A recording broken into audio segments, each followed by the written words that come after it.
الحال زبان پر لاتے ہوئے بھی دل کٹ رہا ہے کہ ہمارے دارالعلوم کے گرامی میرے بہت ہی محسن اور مشفق بھائی، جن کے ساتھ میرا 75 سال کا ساتھ رہا ہے، آج وہ اللہ تبارک و تعالیٰ نے ان کے وقت موعود پر انہیں اپنے پاس بلا لیا۔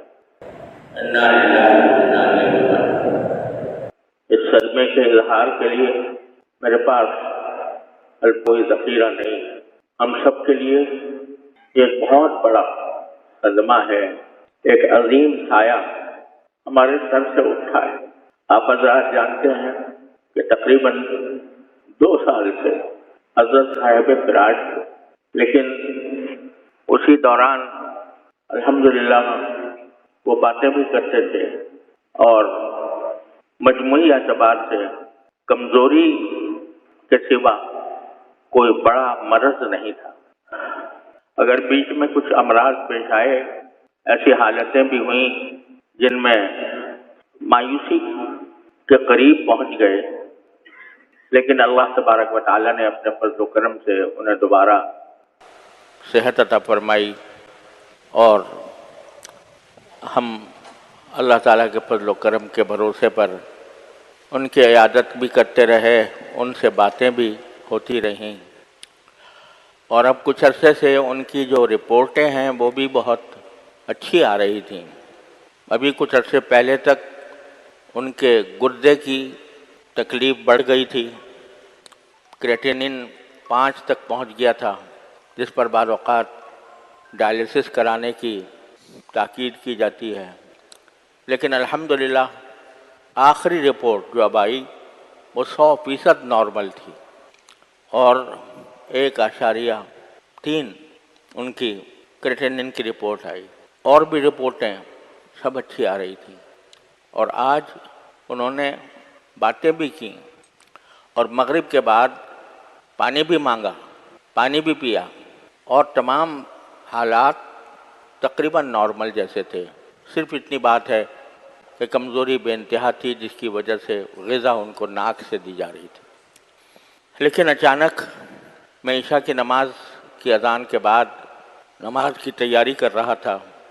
کہ اتنے میں مجھے وہاں جو ان کے پاس ان کی تیمارداری کے لیے ماشاءاللہ دن رات اپنے ساتھی لگے ہوئے تھے، ان کی طرف سے پیغام آیا کہ طبیعت بگڑ رہی ہے۔ جا کر میں نے دیکھا تو ان کے سانس کی رفتار، جسے سیچوریشن کہتے ہیں، وہ بہت گر گئی تھی۔ آکسیجن لگائی گئی، پوری آکسیجن لگائی گئی، لیکن وہ کسی طرح قابو میں نہیں آ رہی تھی، اور غالب گمان یہ ہے کہ صرف 1 منٹ کا فرق تھا کہ 1 منٹ کے اندر سانس کی رفتار 0 تک پہنچ گئی، اور بظاہر ایسا لگتا ہے کہ شاید دل کا حملہ ہوا، اور اس کے نتیجے میں سانس کی رفتار بھی نیچے چلی گئی۔ تھوڑی دیر تک جو تدبیریں ڈاکٹروں نے بتائی تھیں، ٹیلی فون پر ان سے رابطہ بھی تھا اور آ بھی رہے تھے، اس کے مطابق تدبیریں بھی کی جاتی رہیں، لیکن جب وقت اللہ تعالیٰ کا مقرر کیا ہوا آ جاتا ہے تو کوئی تدبیر انسان کی کام نہیں کرتی۔ ایسا لگا کہ وہ ہم نے جو محسوس کیا کہ جو علامتیں مانیٹر پر آ رہی تھیں ان کے لحاظ سے ان کا بلڈ پریشر بھی گر گیا تھا، اور سیچوریشن بھی گر کر 0 تک پہنچ گئی تھی۔ لیکن یہ امید بھی تھی، اللہ تعالیٰ سے آس بھی لگائی ہوئی تھی کہ جو ان کے معالج ہیں وہ پہنچنے والے تھے، وہ آ کر ہو سکتا ہے کوئی، انہوں نے ٹیلی فون پر جو تدبیریں بتائی تھیں وہ بھی الحمدللہ کی گئیں، لیکن جب وہ آئے اور آ کر دیکھا تو انہوں نے ہمیں یہ خبر دی کہ اب اللہ تعالیٰ نے ان کو اپنے پاس بلایا۔ انا للہ و انا الیہ راجعون، انا للہ و انا الیہ راجعون، انا للہ و انا الیہ راجعون۔ ایک بندے کے پاس اس کے سوا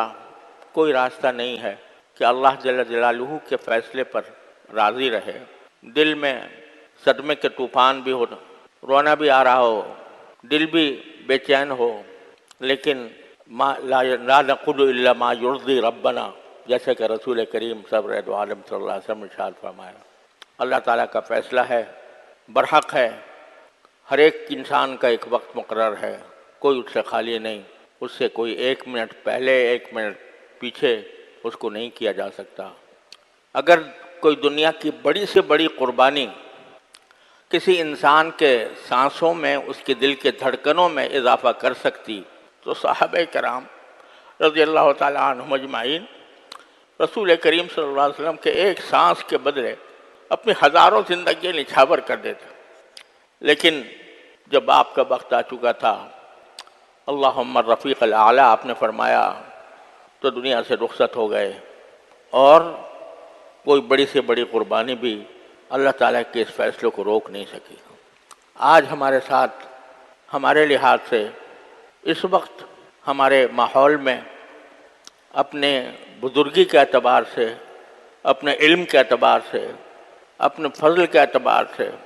اپنے کارناموں کے اعتبار سے،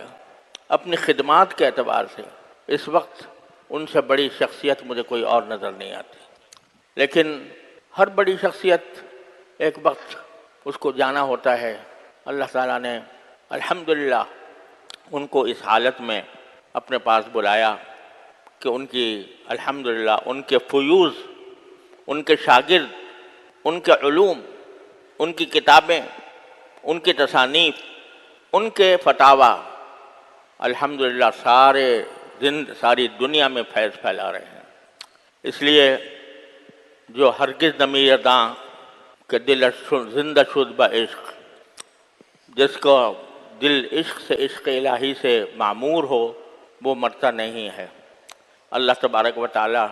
اس کے فیوض کو باقی اور قائم و دائم رکھتے ہیں۔ ہم سب کے لیے اس وقت صدمہ بہت بڑا ہے، لیکن اللہ تعالیٰ کے فیصلے پر راضی ہونا ہی ایک مومن کا نشان ہے۔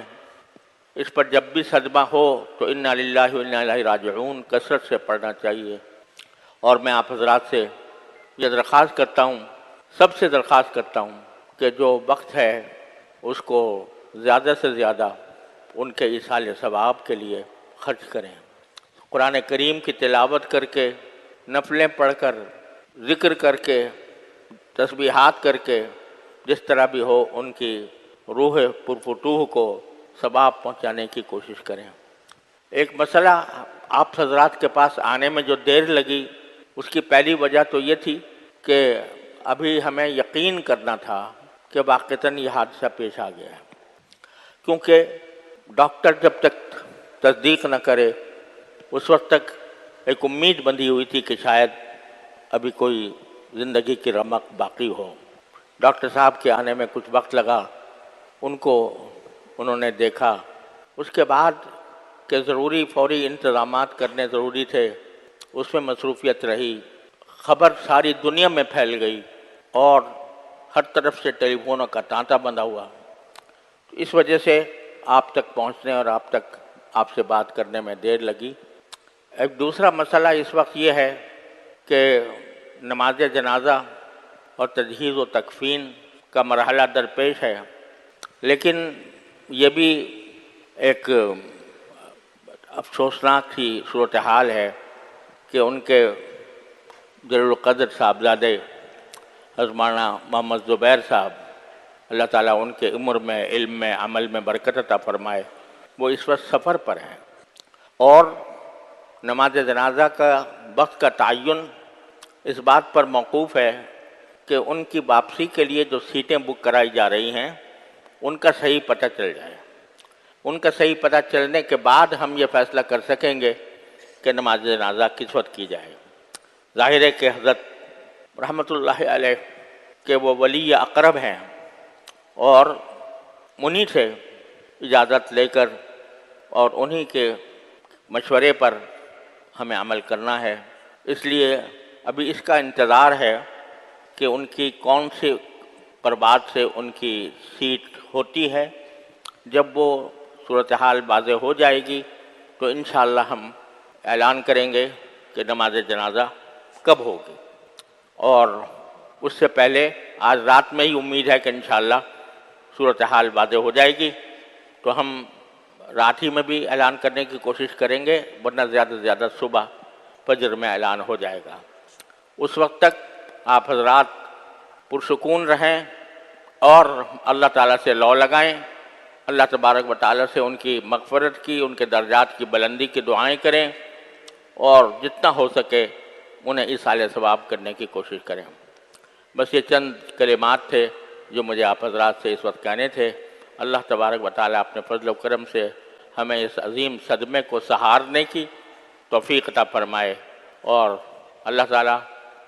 ہمارے ملت پر، ہماری قوم پر، ہمارے ملک پر، ہمارے دارالعلوم پر جو صدمہ آیا ہے، اللہ تبارک و تعالیٰ اس کو اس کی ذمہ داریوں سے اپنی رضا کے مطابق عہدہ برا ہونے کی توفیق عطا فرمائے۔